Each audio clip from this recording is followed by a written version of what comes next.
Today in this video, we discuss what is future tense. Future tense to refer an action which is going to take place in the future time. जो भी आने वाले समय में होने वाला है फ्यूचर, उसे फ्यूचर कहते हैं हम. और जो भी एक्शन फ्यूचर टाइम को रेफर करता है वो फ्यूचर टाइम्स में होता है. For referring to the future, हमें फ्यूचर टाइम को रेफर करने के लिए हम ऑक्सिलरी वर्ब जो हेल्पिंग वर्ब है वो विल और शैल यूज करते हैं. Shall and will are used for referring to the future. The auxiliary verbs shall and will are used. Shall और विल यूज होते हैं. With the help of the slides we will discuss what is future tense, its structures, along with their example.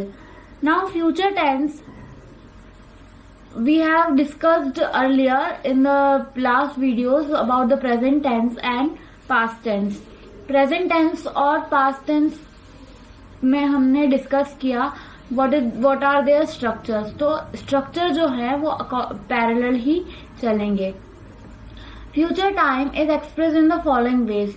Future time जो है वो दो उसमें present time के साथ और पास्ट टाइम के साथ रेफर होता है. प्रेजेंट टेंस के साथ और एक्सप्रेस होता है. प्रेजेंट फ्यूचर टेंस फर्स्ट देखेंगे हम. Present future times. Present future times में सिंपल फ्यूचर. स्ट्रक्चर जect plus will shall plus first form of the verb plus object. अब अगर हम लास्ट प्रेजेंट सिंपल प्रेजेंट का स्ट्रक्चर याद करें तो subject plus first form of the verb plus object था. तो इसमें चेंजेस यही हुए हैं कि विल और शैल ऐड हो गया है. Examples. We shall go for picnic tomorrow. हम कल पिकनिक के लिए जाएंगे. अब शैल कब यूज होता है? When it is not confirmed.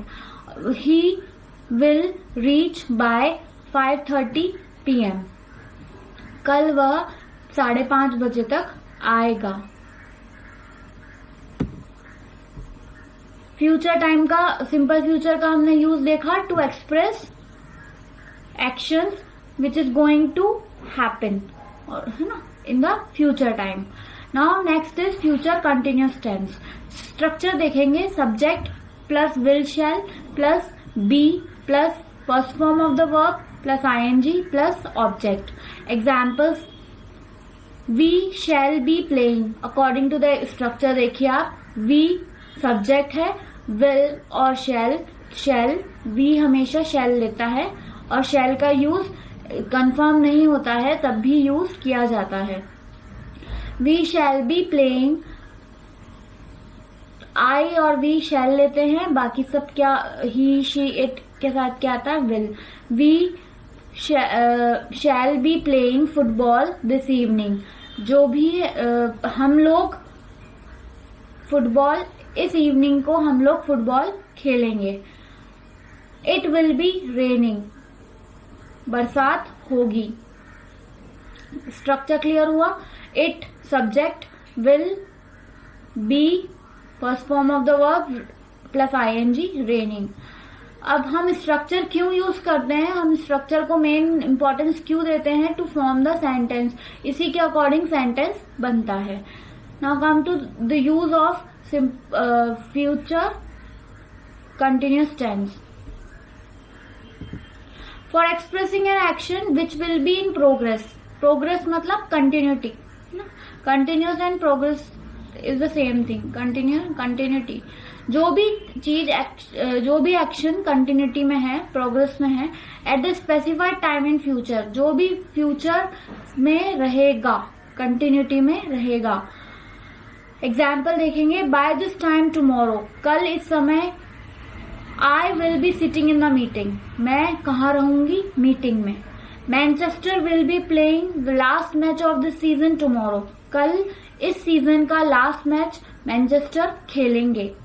I will be watching IPL this evening. I will be watching. मैं क्या खेलूंगी? सॉरी, मैं क्या देखूंगी? आईपीएल इस evening. Next use is for expressing pre planned actions. Pre planned actions, जो भी एक्शंस प्री प्लान्ड है. जो भी पहले से ही डिसाइडेड है, और actions which are expected to happen in the normal course of things. Normal course में जो चीजें होती हैं या जो भी प्री डिसाइडेड है, प्री प्लान है, उसके लिए हम क्या यूज करते हैं? Future continuous tense. Example, the newspaper will be coming soon. Newspaper आने वाला है। I will be staying at hotel Hyatt in Delhi. मैं कहाँ रुकूंगी? होटल हयात में, दिल्ली में। दे will be meeting you next Sunday. वे आपसे कब मिलेंगे? Next Sunday. Next is future perfect tense. Till now we have seen future simple tense with present, with the structure of in reference to present time, and future continuous tense. Now come to future perfect tense. Future structure and example. Structure देखिए आप, subject plus shall or will plus have plus third form of the verb plus object. will और shall add हुआ है, बाकी structure as it is है, as in the present perfect tense. Example, we will have completed the book. हमने यहाँ पर surety है कि we have completed the book, तो we will have completed the book. हमने बुक कंप्लीट कर ली है। I will have finished, will have verb की third form finished this by 6 o'clock। 6 बजे तक मैं ये कर लूंगी। We will have completed this book मतलब हम लोग ये बुक कंप्लीट कर लेंगे। They will have come in this evening, वे इस शाम को आएंगे। She will have written it in an hour, वह यह कंप्लीट कर लेगी। कब तक? इन एन आवर, 1 घंटे में। Uses for expressing an action which will be completed by a certain time in the future. जो भी एक्शन कंप्लीट होंगे certain टाइम में, फ्यूचर में, उन्हें हम फ्यूचर परफेक्ट टेंस में यूज करेंगे। He shall have done this work by then. उसे यह काम कर लेना चाहिए, कर चुका होगा, वह यह काम कर चुका होगा इसके बाद। They will have created the play by the end of this month, वे लोग यह प्ले बना चुके होंगे by the end of this month, इस महीने के अंत तक। Now come to future perfect continuous tense. Structure and example. Structure, subject plus shall और will plus have plus been plus first form of the verb plus I N G plus object. यहाँ पर have के साथ बीन ऐड हो गया है। Example देखेंगे, they will have been eating for some time, they will have been eating for some time, वे कुछ समय तक खाएंगे, है ना। You will have been learning English tenses, आप लोग इंग्लिश टेंसेस लर्न करेंगे। I will have been knowing you for a week, मैं 1 वीक तक तुम्हें जान चुका हूंगा। She will have been waiting here for 3 hours by 6 o'clock, she will have been waiting, वो हमारे वेट कर रही होगी 3 घंटों से, बाय 6 o'clock, 6 बजे तक। यहाँ पर भी आप स्ट्रक्चर देख सकते हैं, दे है subject, will have been according to the structure, will have been first form of the verb plus I N G plus object. ऐसे ही शी सब्जेक्ट है, will have been waiting, will have been according to the structure, waiting is the first form of the verb plus I N G, here for 3 hours, ये हो गया। Uses for expressing an action which will be in progress over a period of time, what will end in future, जो भी end होगा future में, particular action जो भी progress में होगा, प्रोग्रेस मतलब कंटिन्यूटी में होगा, और एंड होगा फ्यूचर में। Examples, he will have been playing for 10 years next March, next March तक वो 10 सालों से खेल रहे होंगे. By the next month we shall have been living here for 2 years. Next month तक हम 2 साल से यहाँ रह रहे होंगे. Come to next slide. Past future tense. Past future tense अभी हमने प्रेजेंट टाइम के साथ देखा, प्रेजेंट टेंस के साथ देखा. अब हम पास्ट फ्यूचर टेंस में क्या कर देखेंगे कि जो विल है उसको हमने क्या कर दिया है, would. The structure will be as it is but will be replaced by would. Subject plus would plus first form of the verb plus object. Examples देखेंगे यहाँ पर. She should talk to her parents. उसे अपने parents से बात कर लेनी चाहिए थी, कर चुकी होती. He would go to play. वो खेल चुका होता. Next, present future progressive tense, future continuous tense with the in the reference to past tense. Subject plus structure देखेंगे. Subject plus would plus be. यहाँ पर क्या ऐड होगा, be plus first form of the verb plus ing plus object. He would be going to play a match at 8 p.m. He would be going to play. यहाँ पर क्या है, would be going to play a match at 8 p.m. वो 8 p.m. तक match खेल चुका होगा. I would be joining to conference in evening. Evening में मैं कॉन्फ्रेंस ज्वाइन कर चुकी होंगी. Next, future perfect tense in reference to past tense. Subject plus would plus have plus third form of the verb plus object.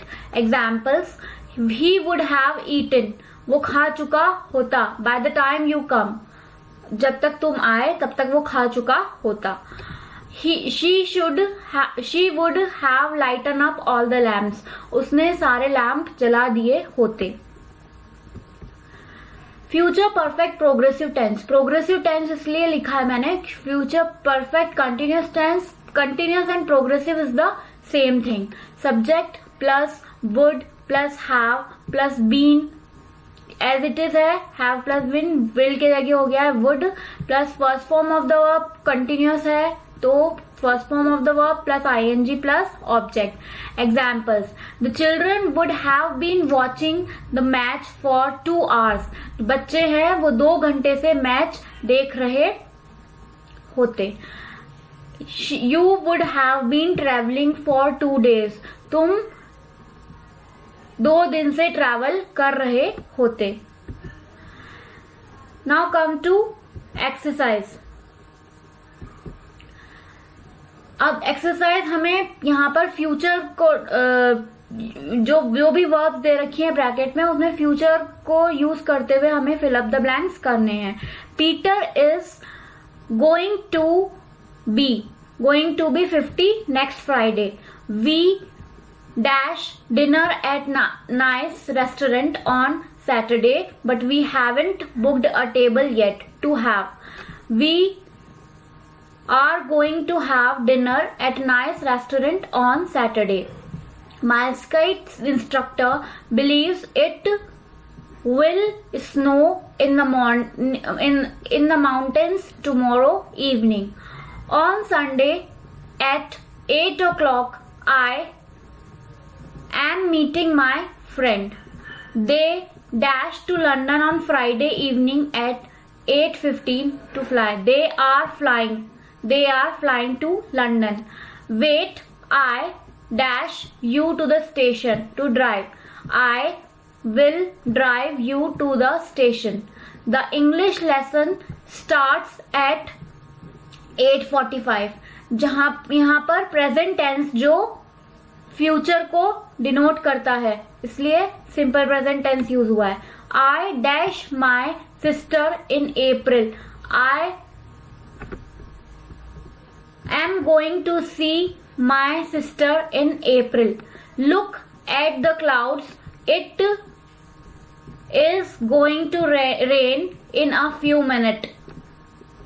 Listen, there is someone at the door. I will open the door for you. With the help of this slide, you can tally all the answers. By this, we come to an end of this video. Till then, goodbye. Thank you.